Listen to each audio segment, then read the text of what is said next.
All right, can online folks hear us all good and clear? Just give a thumbs up or a yay. Yes, we can. All right, thank you. Well, thank you for joining today, our November CWG Santa Clara meeting. It's our last of the year, so excited to wrap up this year with you all. Before we get in, wanted to share a little bit about what we're gonna share in our agenda today in our meeting. So we'll have our typical welcome and introduction. Bernice will share our phase 2 update. Erica will go into our approved cost-saving concepts to be advanced. And then Bernice will be sharing a little bit on our CWG meeting format. We want to get your thoughts and your feedback on our next steps, especially as we head into 2025. And then Brent will be sharing a construction update, and I'll be sharing a BSB2 year in review. And then we'll close out with our typical CWG member report out, as well as our next steps. And wanted to switch things up a little bit today with Thanksgiving around the corner. So if you were to only choose 3 of the pictured, so turkey, bread, mashed potatoes, pies, mac and cheese, cornbread, ham, stuffing, cranberry sauce, which would it be? So we're going to go through our roll call here. And if you don't mind sharing your top 3, and we respect all opinions. There's only 3 right answers. Yeah. Yes. And we'll go down the line here. So is Alden on the line? I don't see Alden. I think maybe just joined. Oh, Alden, are you able to hear us? I see that your mute is, or your voice is enabled. If you want to type into the chat your top 3, and we can verbally report out your options there, and we can circle back to you. And I know Anna couldn't make it last minute due to a family emergency. Hope all's well there. Sean, do you want to share? Sure. Yeah, I will go. Oh, so I should say who I am? Yeah. Yeah. Sean Collins with Santa Clara University. I would go turkey, stuffing, mashed potatoes. It's a no-brainer for me. If I could slip a 4th in, I'd go cranberry. Very good. I'm assuming there's gravy on the side Right, somewhere. Right. a bonus, maybe. Yeah. We had that conversation yesterday. Yeah. Everyone is thinking like-mindedly. I don't think I saw Bella online. But Alden, if you are able to hear us and speak, you want to introduce yourself and share your top 3? Sure. Hi, everyone. My name is Alden Smith. I'm with Holland Partner Group. We're building phase 1 of Gateway Crossings in Santa Clara. It's about 724 new residential units in a 2-acre public park. And I'm going to say something controversial and say I'm not a huge fan of traditional Thanksgiving food. If it was up to me, I'd probably order Chinese. All right. Thank you, Alden. I don't see Jack on the line here or John, but Jonathan is in the room. Do you want to go ahead and introduce yourself? Yeah, my name is Jonathan Evans. I'm with the Old Quad Residents Association. Choosing 3, it's always hard, but I'll go with turkey, stuffing, and I'll probably have to say mashed potatoes as much as I love bread, but that's the baseline, and then everything else is. Yeah, I agree. Unfortunately. Okay. Seems like there's some tops coming out. Thank you, Jonathan. I don't see Ron here or Ryan or Todd, but thank you for folks who joined online and in person here and for participating in our little icebreaker. So I wanted to share some of our upcoming meetings here. As mentioned, this is our last 2024 CWG meeting of the year. So our next one will be on February 13th, 2025. It's going to be our typical Thursday at 4 p.m. And we do have a lot of VTA Board of Directors and oversight meetings coming up between now and our February meeting. So just wanted to list these out here. And As always, our team will send out reminders closer to the date so that you're aware of those meetings and the materials being shared. And also want to highlight that we do have an upcoming community meeting happening both virtually and in person in December. So December 2nd, we'll have a virtual meeting, and December 4th, an in-person meeting, and that will be hosted at the San Jose Chamber of Commerce. We'll send out more details to come, but feel free to put those in your calendar. And across the board, we'll be sure to email out alerts for any other meetings and milestones that are coming up along the horizon. Also wanted to share some of our meeting objectives for today. So really want to dive into our BSV2 project updates, share some look aheads to 2025, and also spend a good portion of our time just clarifying our structure for our CWG meetings going forward, getting your input, your thoughts, and direction there, and just opening up the space for dialogue and discussion on general feedback for all of our different agenda items. And with that, I'll pass it to Bernice for phase 2 update. Thank you. So I wanted to start off first with sort of a team update. So you know who all is who and who is doing what. So if you have any questions, concerns, comments, inquiries, anytime, you are familiar with your team. I am the Director of External Affairs and have been with VTA in the project since 2005. Erica has just joined us. The VTA team has been on the project since 2011, well, phase 1, and now phase 2 since 2014, but has joined us as the Deputy Director of External Affairs. So while she was very focused on Santa Clara for quite some time, she'll still be engaged with Santa Clara Station, but will have a broader role than previously. So just wanted to introduce her in her new role. Brent is online today, and he is our planning and outreach manager, overseeing all of the outreach activities and working also on a broad level. Matt is here today, and he is leading the comms and outreach team and helping facilitate meetings and communications for the project. Clarence is working on an interim basis to sort of fill in for the Santa Clara Station for right now and getting involved in some of the technical aspects of that. Nan, she's not here today. Oh, there you are, hiding behind somebody. Nan has recently joined the team, and she's leading the efforts at 20th Street Little Portugal. Adriano is not here today, but he leads the kind of technical aspect for the downtown station. Aaron does the same, leading technical for the Deardown station. Tiffany is helping with our social media and communications in general. Angela is helping with general communications and outreach.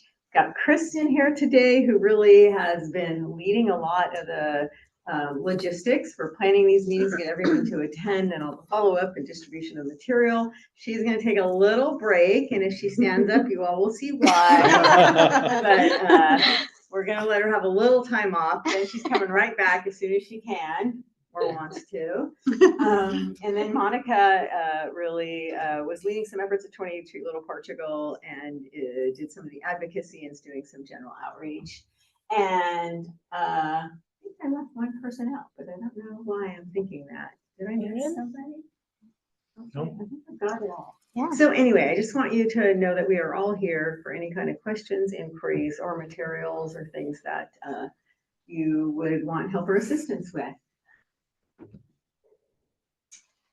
So FTA update, that is our Federal Transit Administration. They are the entity that we are seeking nearly almost, half of the funding, close to it, 40%, I think, $5.1 billion. So we, as such, to do their due diligence, they monitor our activities, and we do regular meetings with them. They look at us for capacity. They look at us for our management plan, our engineering and advancement of design.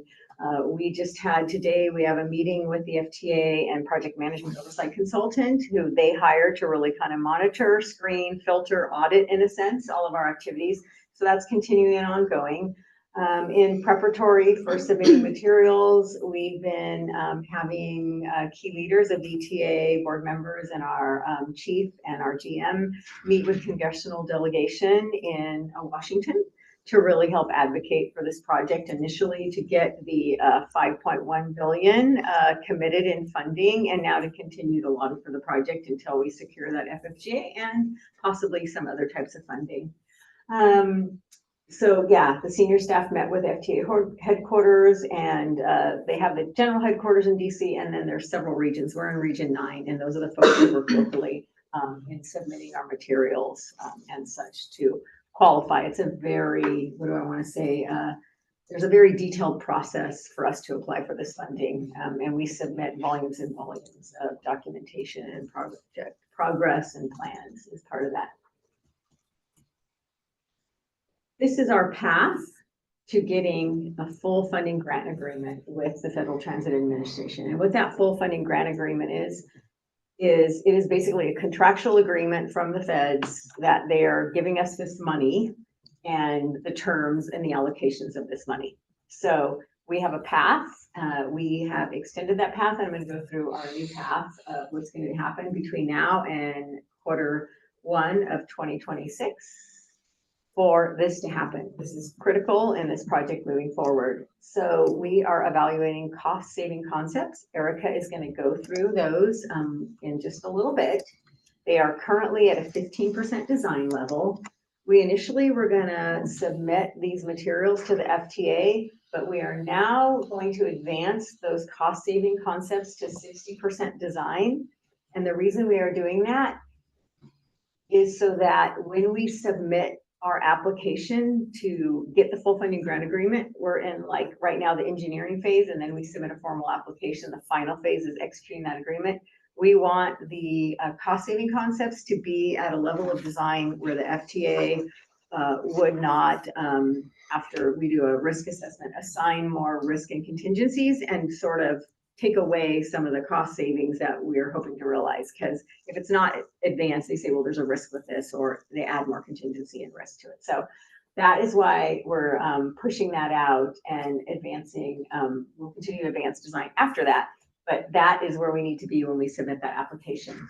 For construction activities, it's very important that we keep the project momentum going. You know, we have started our early works at the West Portal site, Santa Clara. If you've been over there or watched, and for Alden, I think, you know, you're really close to it. So I'm sure you've seen there's quite a lot of activity with grading, preparing utilities, things to prepare that site for all of the things that are going to happen in building the launch site and the tunnel liner factory and things like that. So that is ongoing. We are going to start some of the early mobilization activities. We just had a contract awarded at our board meeting last week, and that allows us to kind of start mobilizing for the launch structure site. And then the board will vote on the contract, the larger contract for actually construction of a launch site for the tunnel boring machine. It's a big contract. It's a big piece of work adjacent to the Union Pacific Rail Corridor. And then we will get back in 2026, mobilize the tunnel contractor. Engagement efforts. We are here today because the board and because our job is communications and outreach. We want to share with you the cost saving concepts and have you be familiar with them and get your input and feedback on those because related to the station designs and such, the community input and key stakeholder input is very important, and we want to get your feedback on those. We will be reviewing all those cost saving concepts. We'll be providing a report back up to the board or the oversight committee. We'll give information December 6th at the board meeting. And then we will also meet with stakeholders again, April 25 and onward as we submit that. The VTA board has a role in this leading to the FFJ because they need to take these actions to award the contracts. They will, just like I said, approved last week, the early works package 3B, that enabling work. They are going to hopefully approve and award the contract for the launch structure, because then we need to get on to making a decision about the contract for the actual tunnel work. We have the TBM, tunnel boring machine, right now being manufactured, and we need to make sure that everything is ready and we're ready to go when that TBM arrives and then gets constructed. So that all leads to a February 2026 tunnel construction. And last but not least, oh, there you go, is all the things that we need to do with FTA. Like I said, we're sharing, and we are going to do a presentation with the project management oversight consultant that works for the FTA and go over all of these cost saving candidates to make sure we are within the constraints of what we have been environmentally cleared to do. We feel we've been staying in those guardrails, but we're going to make sure that we don't have to do any other environmental work related to these candidates, and we've really tried to stay within those guardrails. We will submit the FFTA readiness documents in April.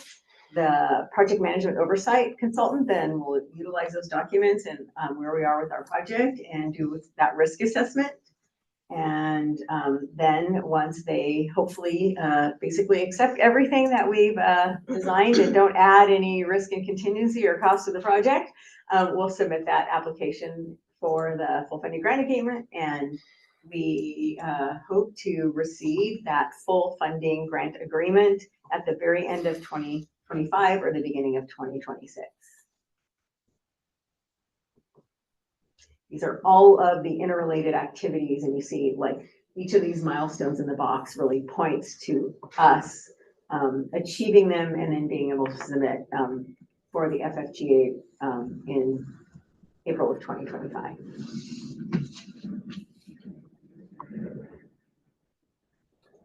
These are the activities to tunnel construction. There are several major things we have to get that early works package, as I mentioned, to build the launch structure, because we have to get that tunnel boring machine in the ground. We need to start the construction in 2025 to make sure that that shaft will be ready when the tunnel boring machine is ready to launch. We need to have a decision on, right now we awarded the first phase of the tunnel and track work contract to Kiewit Shade Trailer. It's 2 phases. So the board will need to make a decision on the second phase of that in the March timeframe 2025. We will have a new budget when we apply for that FFTA. So we will have identified the cost savings, and we will have identified any future funding to close the $700 million gap. And then we get the FFTA at the end of the year in 2025 or beginning of January, and that's critical because we have to have that FFTA before we can start the tunnel construction. And that right now we're working based on authorized activities prior to getting the FFTA. Does anybody have any questions on any of that? I have a couple. Sure. So you mentioned like you're trying to advance the cost savings to prevent like the FTA from adding a bunch of extra contingencies. Like, Right. so for the current level, like how much of contingencies have they added? And so as we do these cost savings, how do they judge the like percentage of like, oh, risk that this doesn't save cost, right? Or they're gonna add extra versus like how much is just the unknownness they already added in the previous submittals, right? Because I assume as we advance more, right, you're getting a better sense for the actual cost, Right. right? We're at And I thought they gave you pretty big. Yeah, Yeah. we were at 30%, right, when we applied for engineering, right? So we want to get those above that. Now, I don't know, I'm gonna let you answer, Greg, like if we're at 60%, is there a chance that that could reduce some of the risk? Yeah, are we reducing the other risks where maybe some of these cost savings, I know we're trying to do that, and it's important, but are we closing some of the risks? Because I thought a lot of the budget ballooned because of the risk addition, right, for the uncertainties. It is, so the risk will get mitigated, so the risk and contingency percentages start to go down. But some of these things still cost more money, the Sure. escalation Yeah, has grown. yeah, there's inflation. So there's inflation escalation, so that's why this thing has kind of continues to get a little bit more expensive over the last few years and continue to see progressive. But these are all, the 12.7, the total dollar value is kind of the full picture from now till the end of construction. Mhm. So the risk is being reduced. We are getting final designs. I mean, some of the packages right now are at 100% Mhm. or close to it, for a lot of the tunnel elements, the stuff that's happening now. So, but then sometimes we're taking a step back when we look at the station refinements. So some of the station modifications that we've done kind of got us, we were at a 30 or 60% level. Now we're taking a little bit of a step back to reduce some quantities. That still increases a little bit of risk though, but it still overall decreases the budget. And so when we can, even though the risk has increased a bit, we've decreased the quantities, therefore the total value of the job has gone down. And that's what gets us into the aligned 12.7 budget. So, Yeah, and do we have a breakdown by like the different things, like how much we're saving on like the station refinements versus how much are you trying to save and mitigate on other things like the tunnels and? sure, I mean. Because I feel like that's the bulk of We're gonna present that to the board. got that They later? asked for that and. Yes, so I believe the board has asked for that. You know, we've got So 1,000 line. will that be at cost the estimates. next board meeting in December 6th? I don't know what's being presented on December 6th. So if I wanna know. At the think the it's clear. workshop, they requested to have some of the categories and cost savings, right? Yeah, I think the thinking currently is to present that at the oversight committee on the 12th. We can for sure let you know. Oh, yeah. Yeah, I'm kind of curious because I do know some of the other stations have seen savings, and I know San Jose, I just talked to someone from San Jose and they were talking about some stuff that they're trying to advocate for in the Diridon station for better connectivity for the future and stuff. So I just trying to understand like where the savings are coming from and, you know, moving, you know, as much as like saving a million here matters in the $12 billion, $1 million is, eh, you know.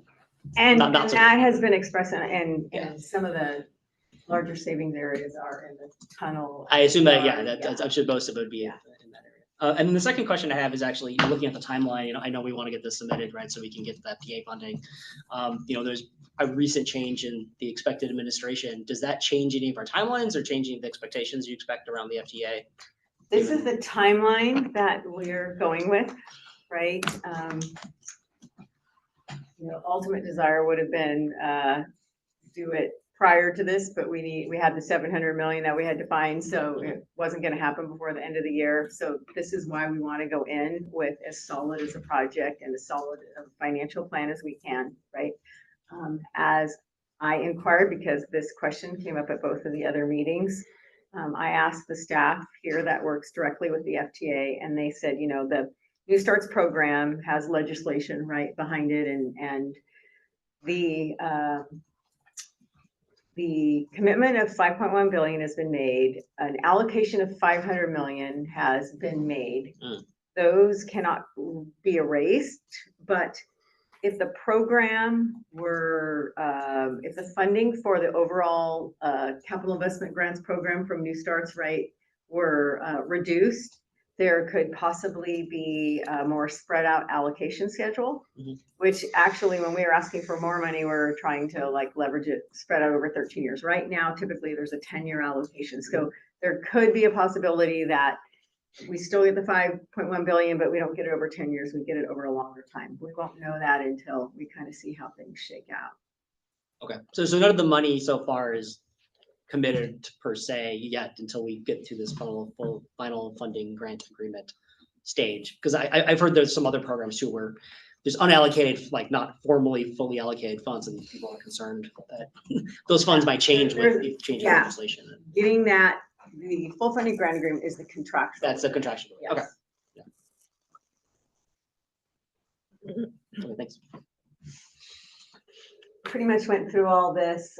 We're continuing to engage with our very valued stakeholders. We're advancing design and cost saving concepts. We're addressing risk and contingency. All of this allows for an informed decision on the CP2 stage 2. That's the tunnel and track work contract that I talked to you about that we can award once we get the FFGA. We're pursuing right now 100 million in some state grants. And I appreciate we had asked for some support letters and we think we have like 14. So thank you for those of you who helped us with that. We will be updating the financial plan to include the additional funding that we're seeking and the actual project budget so we can have a fully funded project. And then we'll get the tunnel construction going after the FSGA. Is there any, sorry,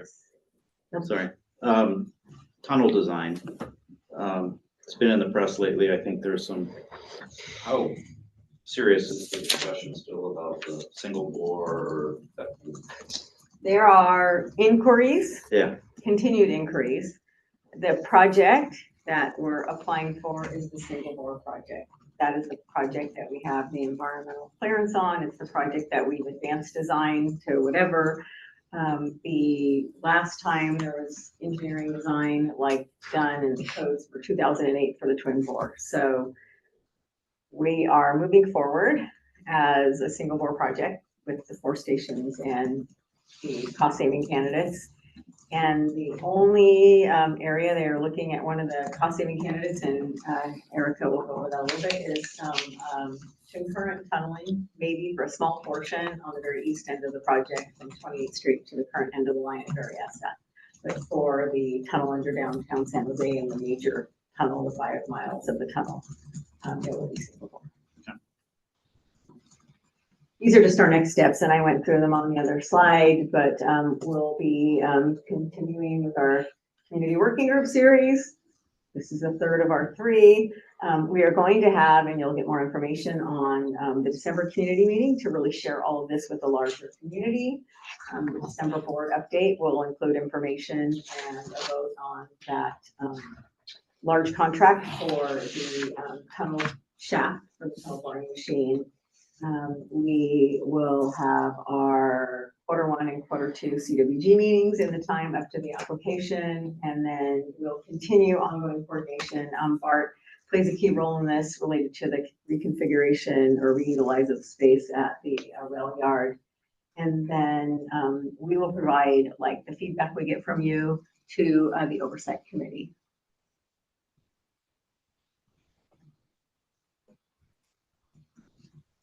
And now Erica is going to share all of those cost saving candidates with you. And I do want to pause just in case folks online have any questions. Feel free to raise your hand or enter it in the chat. All right, we move along. Thank you, Bernice.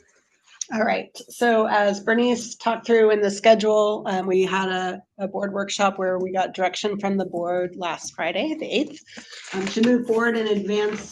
They approved the advancement of these 5 topical areas here you see in color on the screen that we'll go into in a little bit more detail in the following slide. So the tunnel interior reconfiguration, concurrent tunneling from the east and west, reconfiguration of the yard, refinement of the station design that we've talked about a lot here, and conversion of parking structure to spaces at the 28th Street and Portugal Station. So for the tunnel interior reconfiguration, we're analyzing more efficient internal structures with a simplified design to try and save some cost. So that's continuing to be analyzed. And as Bernice mentioned, we're evaluating, studying concurrent tunneling from the east. That is not necessarily a cost savings in the true sense of a change of costs, but it's being explored as it would reduce schedule, which in turn is cost savings. So it would be a reduction of is a schedule savings more. So that's being studied right now to see if that's something that can provide cost savings. And we're continuing to work in coordination with BART to evaluate options for storage capacity, as well as some of the facilities that are planned at the New Hall Yard, adjacent to the future Santa Clara station, where the early construction activities are currently happening. And then, as we've talked about a lot in the CWGs in the last couple of months, we're refining the station design with keeping the passenger experience in the forefront of our minds there. That we've presented to you all, which I'll give a little update on here in just a minute. In addition, looking at the parking space conversion. Oops. clicker's fast. I know. It doesn't go to any very section and don't Yeah, skip. so the following slides have the initial assessment on them that we've gone through before, and it has not changed the assessment that you've seen, but we just wanted to provide it here for reference again, what the categories mean, and remind us that a plus sign is a positive change, so it's an improvement. An equal sign is no change, and a minus sign is a negative change. So it's a plus is a positive change, not an increase in cost. So just wanted to highlight that before we dive in. So for Santa Clara Station, as we met a couple of weeks ago, you all saw slightly reducing the size of the station entrance roof. We're moving forward with maintaining the Orchard Pavilion concept that was developed through the Design Review Committee, implementing some efficiencies within the roof structure and working through the materials to be used at the station. Here's another view. So what we've shown before, I guess you all saw some images at the last meeting we had, but here's some further refinements of the renderings in progress, updating you real time. So there's no color on the renderings as we're working through kind of the form at this point, and then we'll get to the finishes and such afterwards. So in the coming months. So right now, that's what you don't see that here. So this is the closer up view from Brokaw Road of the station. And then at the Deardawn Station. Quick question. Yes. So for any of these, do you have a sense for how much the actual cost savings is for each of these sets of changes? So that's all being analyzed right now by the Okay. design team, and that's part of the cost update that will happen at the board in December. Okay. Yeah. Thanks.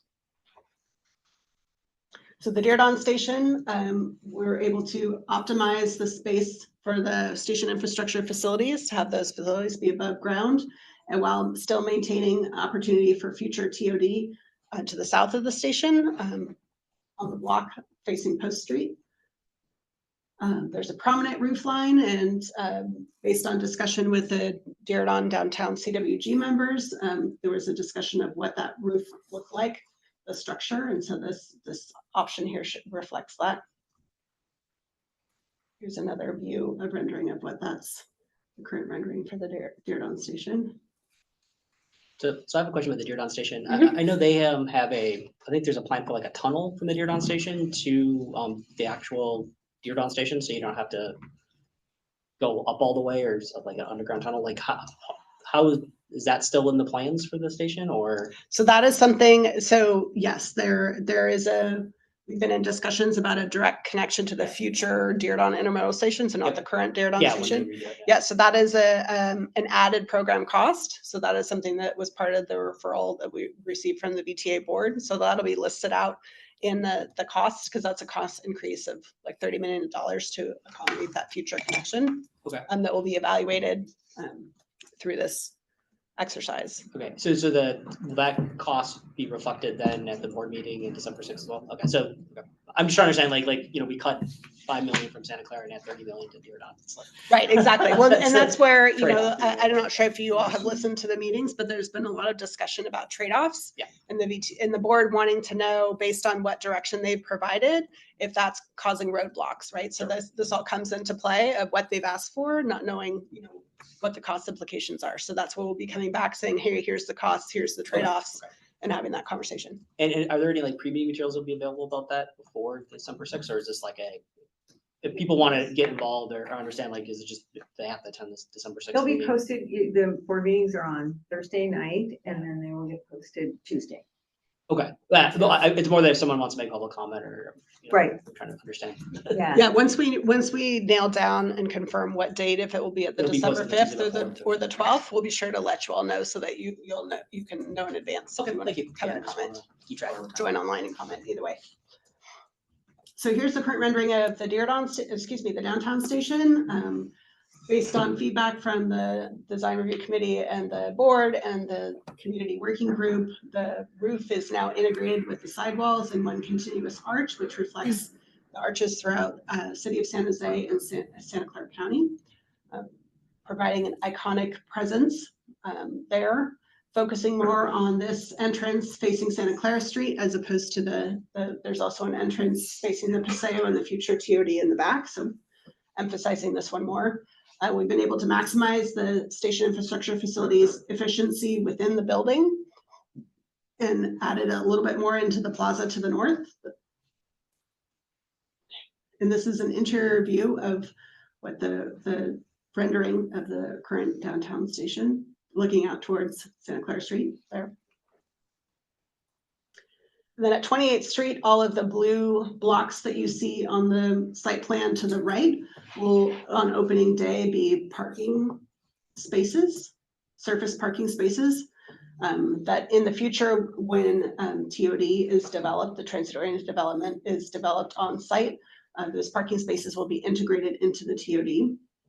We're leaving accommodations for the future Five Winds Trail on the west side of 28th Street, as you see down there on the bottom of the image. And this is the latest rendering of the 28th Street station. We have converted back to a circular roof based on feedback with the stakeholders in the area to mimic the spires of the Five Winds Portuguese National Parish.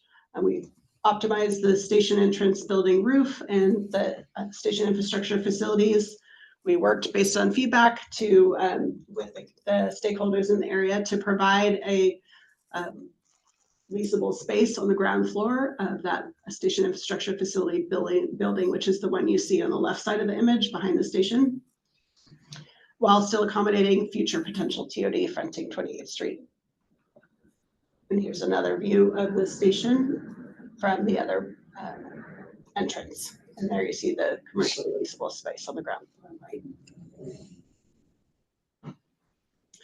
And that's the update that we have for today on the cost savings candidates. Any questions from the panel? Yeah, question.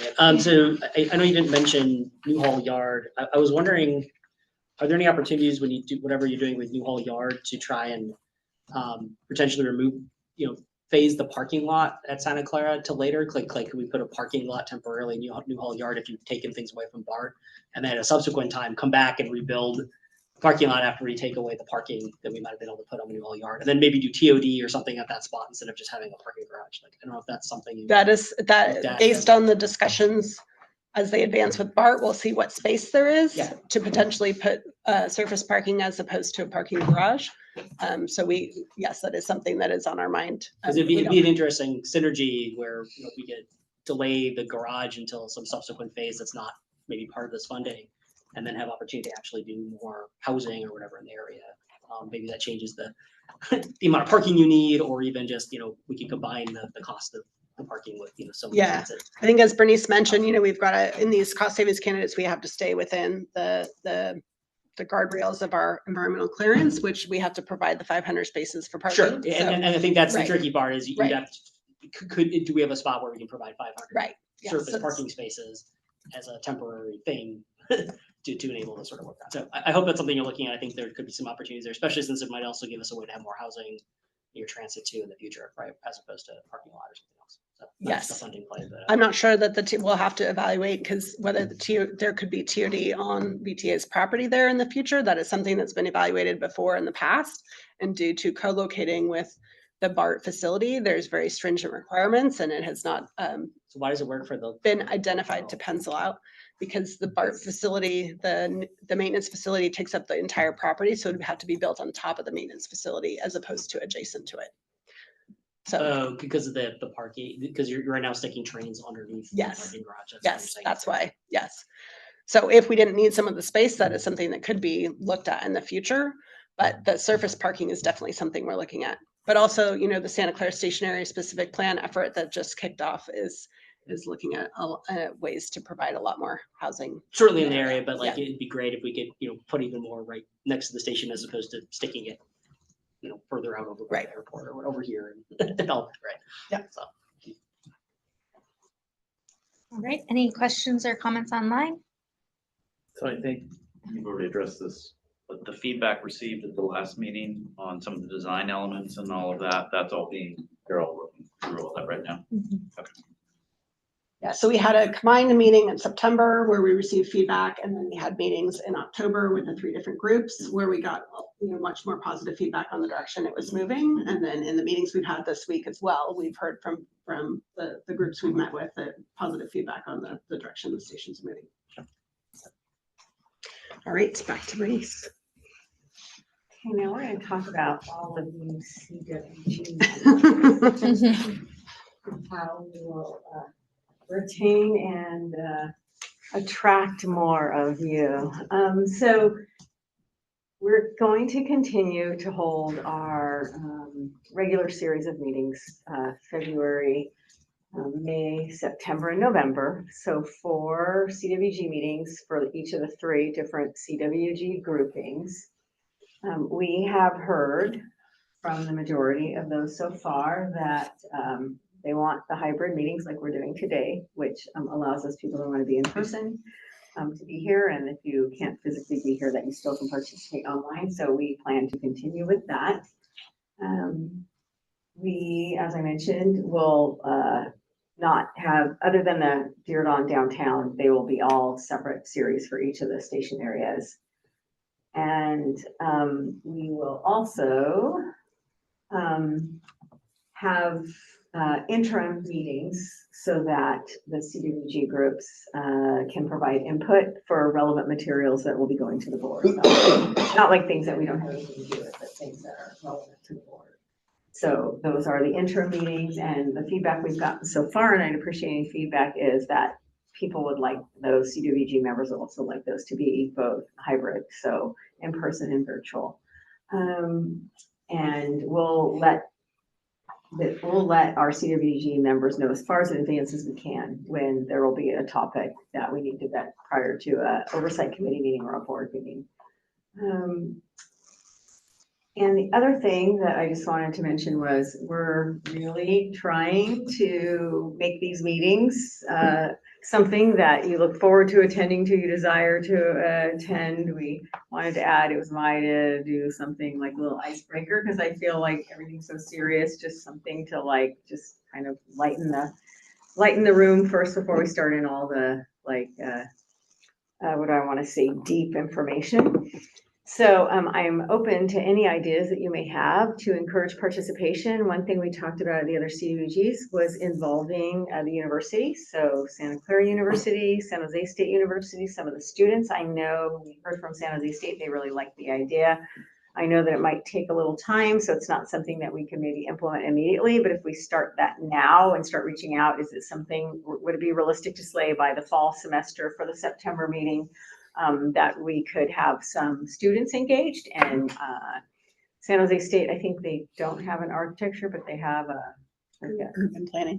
yeah, so they're thinking about how they could get students from there, or they have the Minetta Transportation Institute.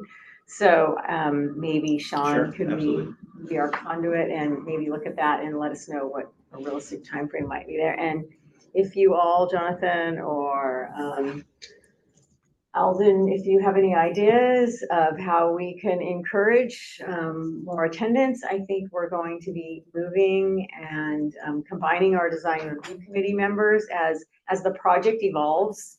We started out with lots of basic project information in the CWGs, talking about how the project would be financed, talking about how the project's designed and engineered, talking about different construction methods. Now that we're getting closer and we're almost finalizing design, and we're going to start getting into things like construction transportation management plans, that will be very meaty, and we really want to utilize our CWGs to participate in that process. That is where like we start, like what we were talking about with the sharks, and talk about, you know, lane closures and how things will happen while we're in construction, what trade-offs there might be, right? Work hours versus how long an activity might last, closing a lane for 3 weeks versus a month to get it done sooner or whatever.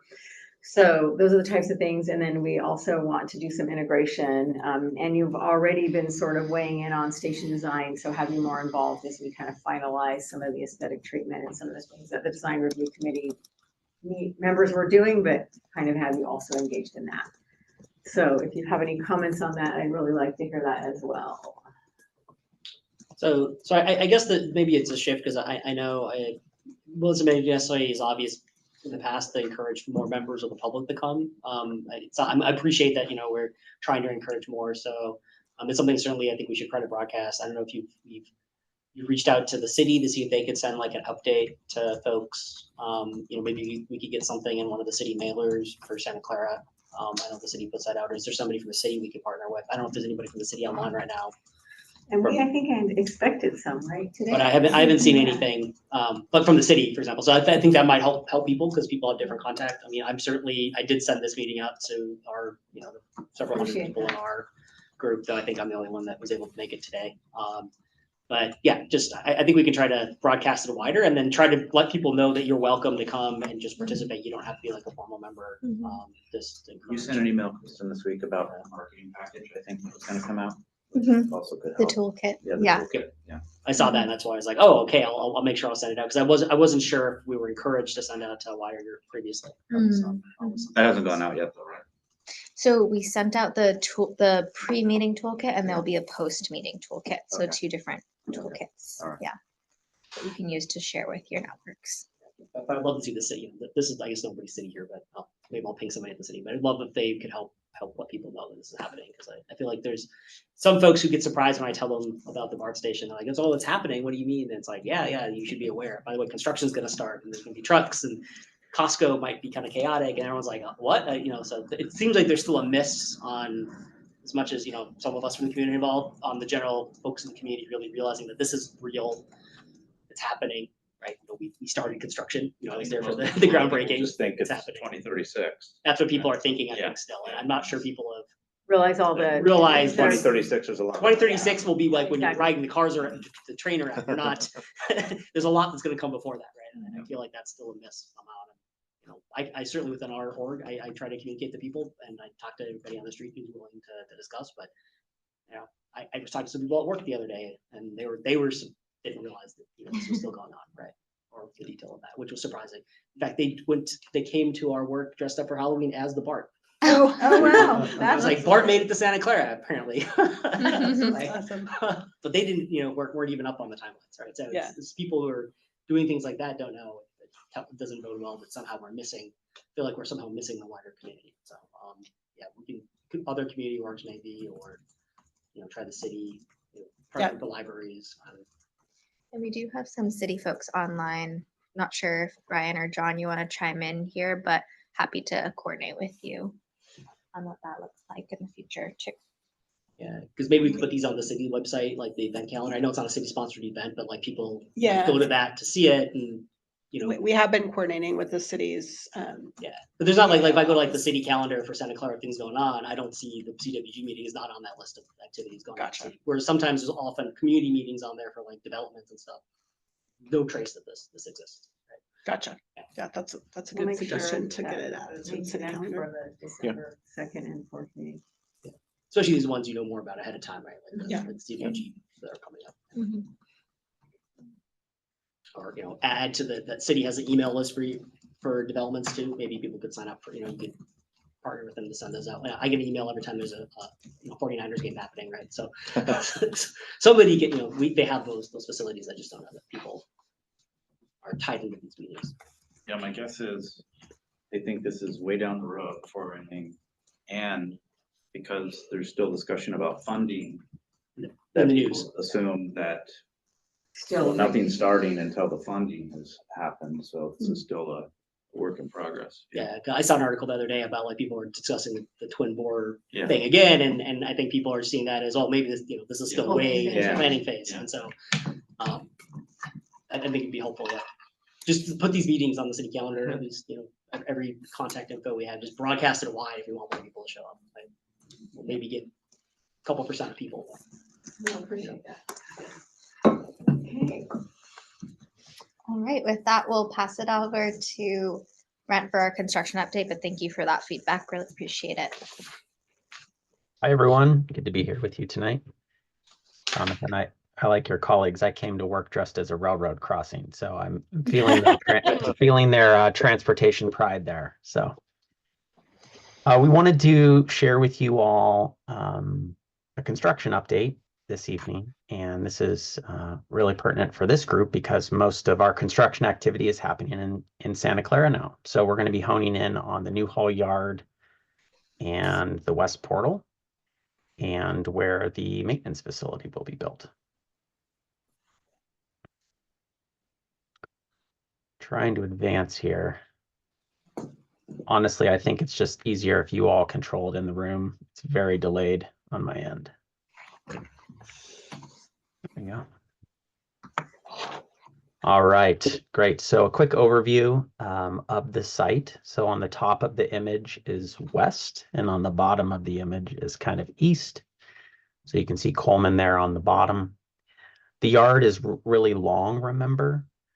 The shapes in this graphic are meant to kind of represent some of the main structures that we have to build as part of the project. So there'll be a tunnel lining factory here eventually, and a place where we take the dirt and soil out of the tunnel and let it dry.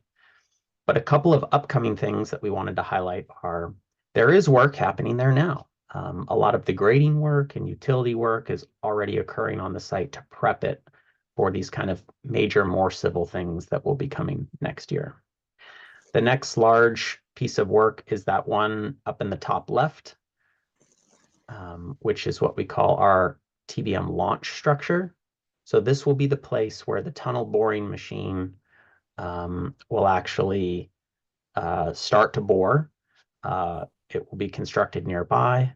This structure itself is like a big box that's very deep, and it allows the boring machine to kind of begin to bore kind of at an angle. So that will be the next major item of work. And it was mentioned earlier, I think by Bernice or Erica, that our board will be hopefully approving this item next month. So that work can begin sometime in 2025. All right, so a couple of things, some visuals here for you all. So you can see a lot of our utilities are going in, a lot of our storm drain and water facilities are going in. We're beginning to connect to city facilities as well. So there's some limited amount of work happening in the public right-of-way where those things need to happen, primarily over by PayPal on Newhall. And we got to remember that this was been a rail yard for so long that it didn't have a lot of the kind of necessary bare bones critical things that we need to build a new facility here, make it drain well, make sure that we have power and water and all the facilities we need for this long-term construction project. Yeah, next slide. So a couple of the other things that we'll be working on to prepare for the launch structure, there'll be excavation work. So as that work begins, there'll be concrete pours. Since the work is very deep, we'll need to treat a lot of the water on site. So the deeper you dig into the earth, the more water that you have to account for. That has to be filtered and processed. Some of that's already happening. We'll be building walls down into the ground. Those will be shored up, with bracing, things like that. And there's going to be just an overall larger presence on the site next year. We have to make sure that we're monitoring buildings nearby, like residences across the way. So there'll be instrumentation work, things like that installed as well. So this is we're going to do a flyover video for you here, and I'm going to try and narrate as best as I can. So on the left is the Caltrain alignment. On the right there is PayPal Park. You can see the crews starting to begin to build some of the new access roads. On the right here, they're working on drainage. Those blue tanks in the middle are big filtration tanks. We call them Baker tanks. They help filter that water, make sure it's clean before we dispose of it. You can see some of the storm and sewer or site drainage here, right next to the practice facility there for the earthquakes. The contractors really had to bring in or move around a lot of soil on the site to make sure that it's level or graded to the appropriate level that it needs to be. So there's been a lot of grading and moving of earth or importing of soil, really just kind of getting that the base of the the site really well prepared for future work. All right, we're still heading north there. So there's the new Gateway Crossings development there on the right. Got our contractor parking. They have their offices, excuse me, offices set up at the northern part of the site as we're approaching Brokaw here. This is where the site gets a little bit more narrow. We're approaching where the proposed parking garage will be, kind of hovering over that right now. And then on the left will be the station tracks and the head house. And now we're kind of hovered over where the pavilion area will be, the public space as you enter the station.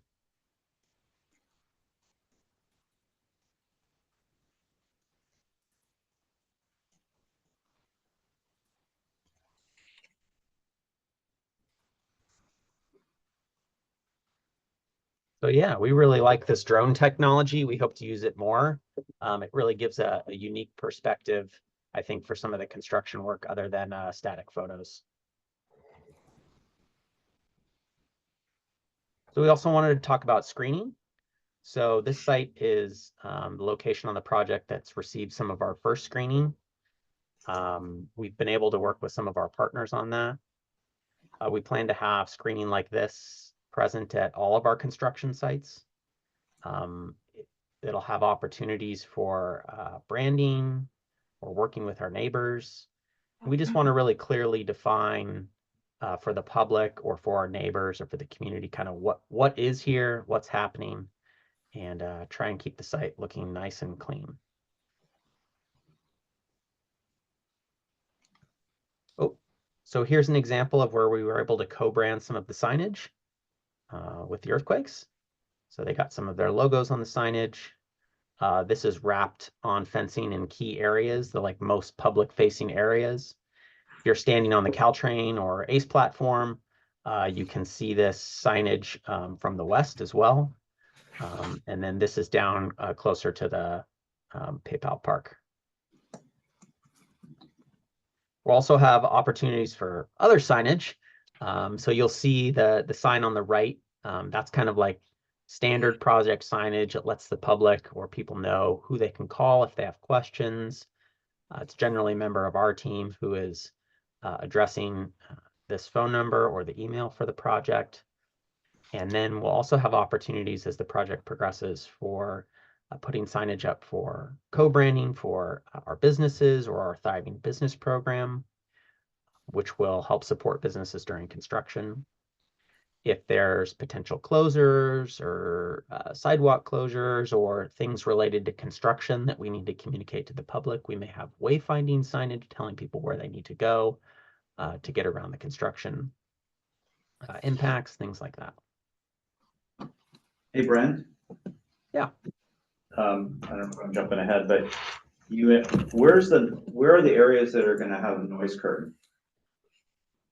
Yeah, so there are on this site we have what's called a courtesy screen in one location that is near the practice field. Then there'll be a large noise curtain near where that launch structure is for the TBM, and that is meant to separate some of that heavy civil construction work and provide some noise protection for the residential communities off. I want to say Newhall there, yeah, on the Santa Clara side of the Caltrain tracks. You can see where that blue It's just line that is teal there. spot, right? If I recall from previous. Yes. From there. Yeah, the exact length is to be determined, but yes, it's the teal line adjacent to the launch facility there. Yeah, this is meant to be a demonstration, but that's where most of the environmental document identified as noise impacts coming from the construction site, where our sensitive receptors are, which are the residents on the other side of the tracks. Thanks.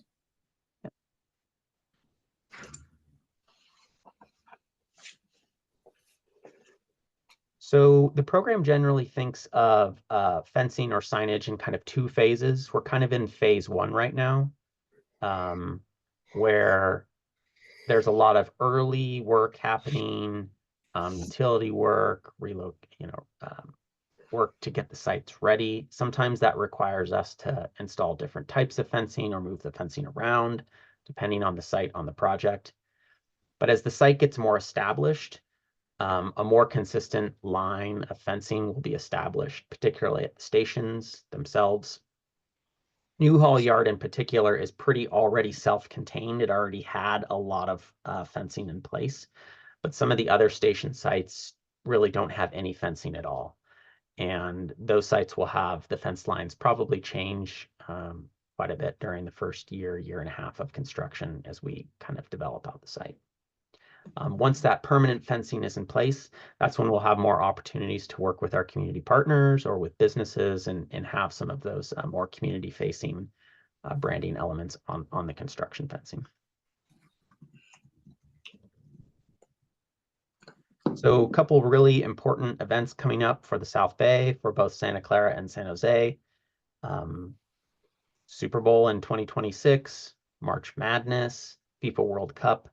These are really international events. There's going to be a lot of eyes and a lot of people coming to our cities and traveling from afar. And so we want to make sure that our sites are in really good condition for these upcoming events and make sure that we have partnership opportunities for those events or for our partners in place by that time. So that's constantly on our mind. We just want to bring that up with you all. Then just a couple more slides here to kind of walk you all through what happens when an agency like VTA purchases property for a project. Kind of what are some of the earliest steps that happen when property transitions from more of a private use to use like this for a capital project. There are a couple of different things that we have to do. Some things were required or, by our environmental document or regulatory agencies to kind of get our sites prepped and ready for some of that heavy civil construction work. So we'd like to walk you through what those are so you have a good sense of some of the earliest type of works that will be occurring. We typically, when the property changes hands, we want to make sure that it's safe. So we typically set up our security services. They'll either be, depending on where the site is located, we may have security present around the clock. We may be doing random sweeps.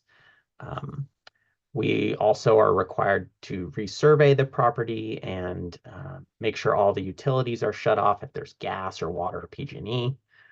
We don't want the site to be potentially compromised. All of these take permits and approvals. Depending on the site, what was there, we may have to do some remediation, whether it's in the soil or the structures itself, if we have to demolish those structures. Older structures have, potentially all kinds of contaminants in them, so we would have to remediate those, make sure that they're safe and clean before we can, say, remove a building or take a building down. Next phase is kind of some more preparatory work, similar to what's happening at the yard right now in Santa Clara. We would start to kind of build out the utilities on the site, whether it's in a parking lot or where the station will be. If there are historic structures around the site, most of these are kind of in the downtown San Jose core. We need to make sure that those are protected. So that may include specific surveys for those structures, making sure that they, are protected during construction. Again, additional earthwork, stormwater setup, reconnecting utilities, things like that. And it's really important. And one of the primary roles of this team here is to communicate to you all. So making sure that, we talked a little bit about this earlier in the meeting, how our notifications for the project are getting into the right hands of people and where that happens. We always encourage you all or members of the public to make sure that they're subscribed to project notifications, and of particular interest depending on the geographic area that they're most concerned about. And generally that is one of our 4 station areas where the construction activity will be occurring. And we also have subscriptions for just more general project information as well, or events for the project if you want to learn about the project in other ways. Any questions on construction so far?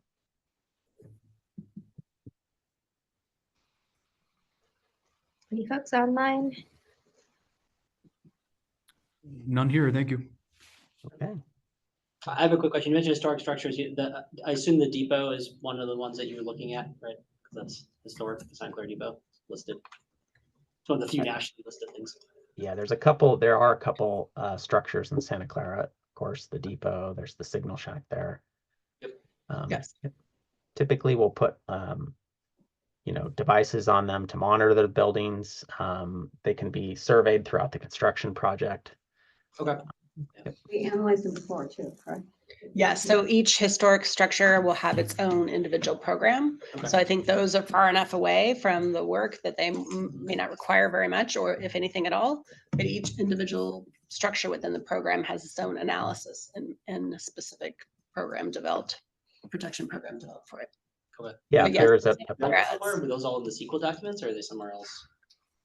We did them as part of the property protect, right, the initial analysis. Yes, I think that they're in one of the associated documents from the environmental document, but Okay. in Santa Clara, it's the depot and the speeder shed and the radio tower. Yeah. And then there's, like Erica said, there's a monitoring program associated with each of those. So if you did have questions about a particular structure, we'd have to go back and look at the plan for you.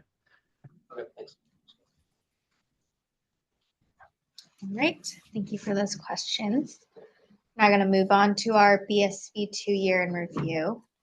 So wanted to share our highlights from this past year. We were able to attend over 40 different types of events project-wide at the different station areas and engage over 2,000 people, and those are in-person metrics there. And this includes not just tabling events, but also just project-wide events, so tours, milestone events like our groundbreaking events, you name it. I think our types of events are definitely diversifying as we go along, so it's exciting to see. On a project-wide scale, we were able to have a community meeting, as well as 4 tabling pop-up events along the project alignment. Just generally speaking, these are outside of the station areas more specifically. We were also able to collaborate with VTA on an Ask VTA event specific to our project as well, and hold 4 different project alignment walking tours. And just recently in September, we had our combined CWG meeting.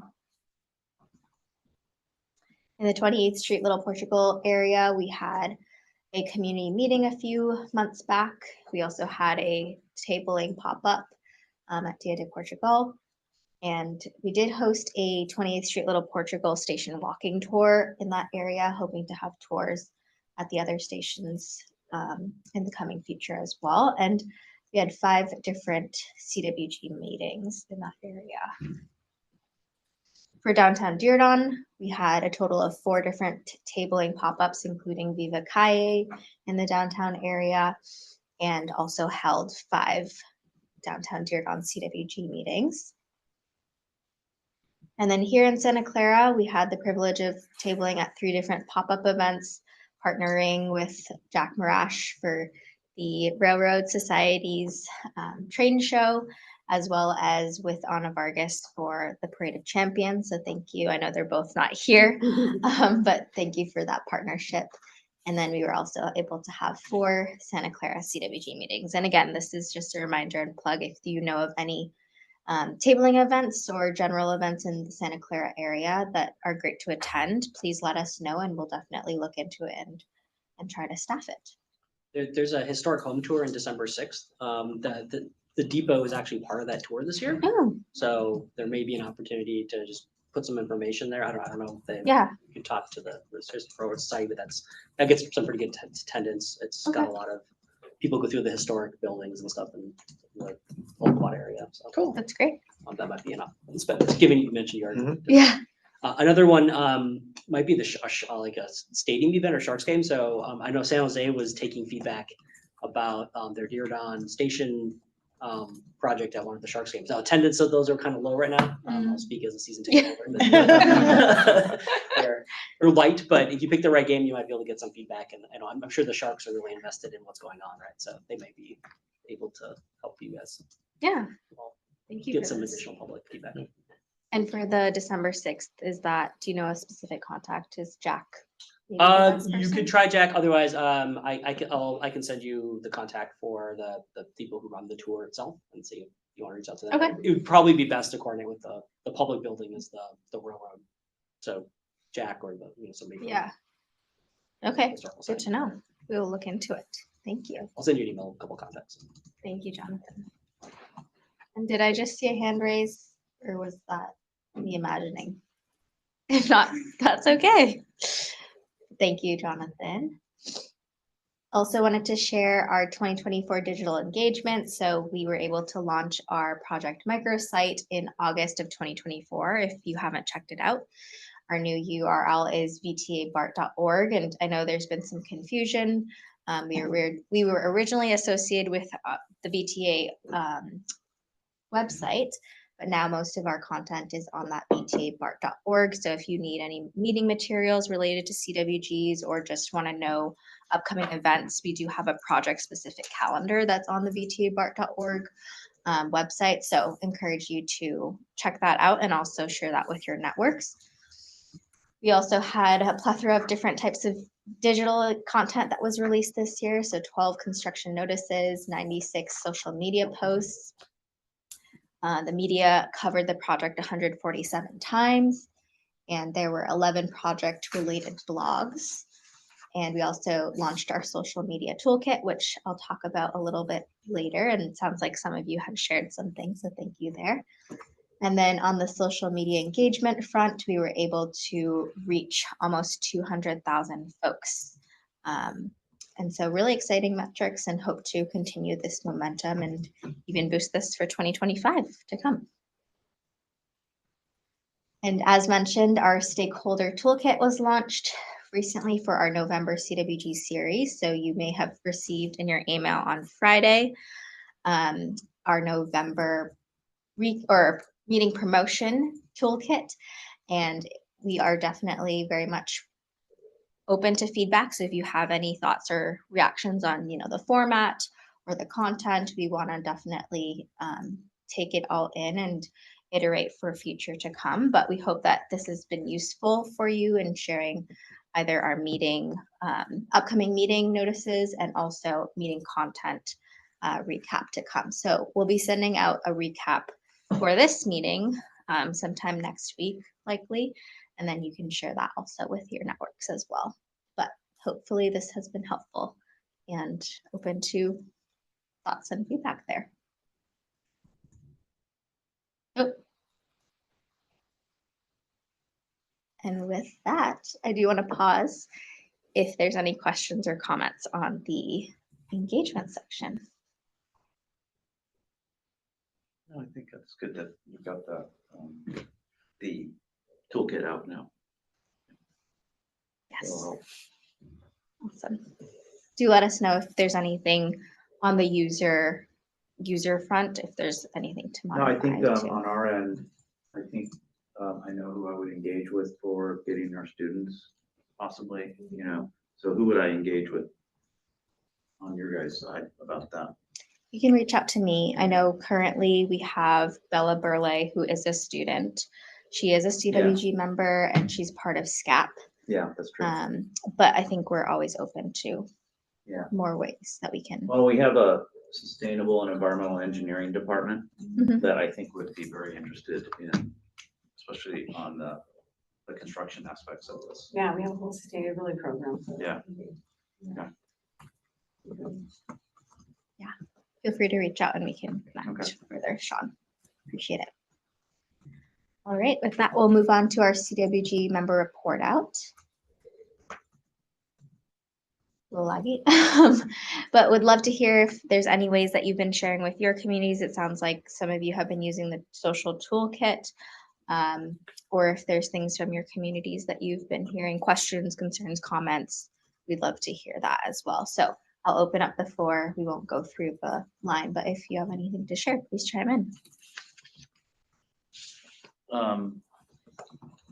Jonathan and Rob and I are on the station area task force, so there's an update that one of us will give at those meetings. We have our next one next week to update the committee on what's transpired since the last one. Thank you. Oh, yeah, then it also might be good at some point to, I know there's a couple of us who are on it, but maybe you want to come and present sometime the latest updates of where the station's thoughts are to that committee. I'm not sure the consultant, because the consultant was a little surprised they weren't, I'm not sure they've reached out to you. We have They have? coordinated. You have talked to her, Yeah. WT? Okay, good. Yeah, I'm we've glad. talked to them and Perfect. they're, Brent, do you want to chime in on our engagement with that? Because you've been most closely lived in? I just want to make sure they're Yes. connected to you, but we haven't got a lot of updates on the task force. So it wasn't clear how much everybody's been. Yeah, I think part of the reason is that the project is the whole of the donut and the stationary plan is everything around the project. Yeah, and So I it's think not that's the exactly unfortunate way it included, got yeah. drawn, you know, it's for reasons I understand. That they're Yeah. not. But they're tightly. But it is an anchor point for the Yeah. plan, so I Yeah. think that, that would actually be great. Brent, if you're talking, you're on mute. Sorry, my mute button disappeared since that. Yeah, unfortunately, Brent has remote access, so Yeah, you just need to grab it back. yeah, Jonathan, I think that was Jonathan. I couldn't tell Okay. exactly who was speaking, but I think our plan is to continue to participate in the Santa Clara Station Area Plan process. We did have a member of our team there last night at the general public meeting. Okay. And you know, we are part of the project team. We have other staff at VTA too that are involved in working on the plan and coordinating the plan with Santa Clara staff. So VTA planning is our official VTA lead on that.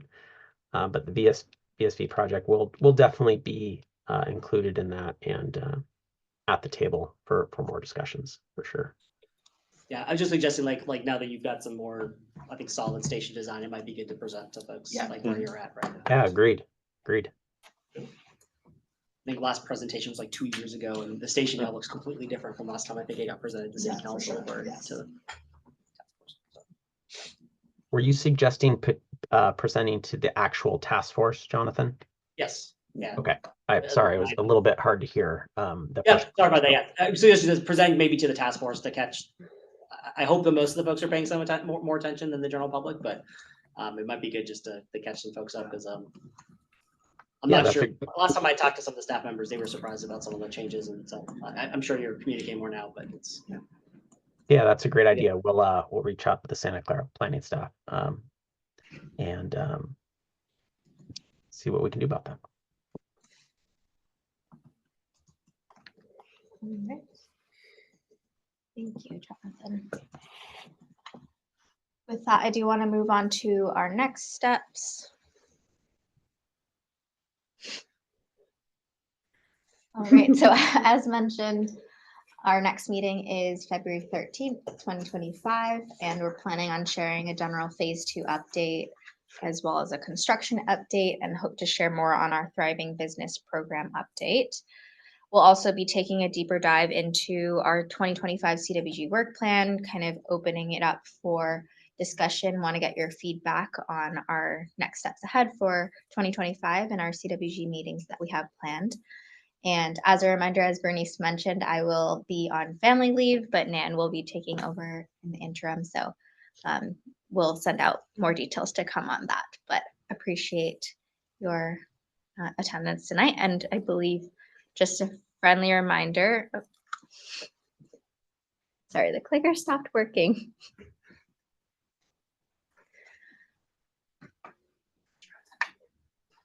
Well, a verbal update. Just a friendly reminder that we do have our community meeting that's coming up on December 2nd and 4th. December 2nd is the virtual meeting and December 4th is the in-person meeting at the San Jose Chamber of Commerce. And for folks in person, I know you have a flyer. Feel free to grab more if you want to distribute that in person to your networks as well. And we will also be sharing out reminders via email and MailChimp. So stay on the And lookout a toolkit for that, right? Yes, and there will also be a social media toolkit for you to share with your communities. But with that, I do want to thank you all for coming both virtually and in person and hope you have a great night.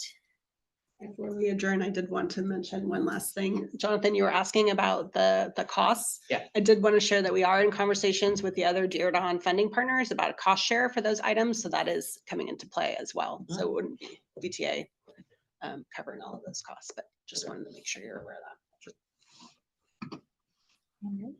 I wanted to mention one more thing too, which is Bernice, when she was talking about the funding earlier, you know, part of our key strategy is looking for outside money too. And, you know, and applying for some state funding coming up. We've had really great support from the chair, Anna, and others in the community supporting our grant work. And so we're really appreciative for you all that, and Sean too.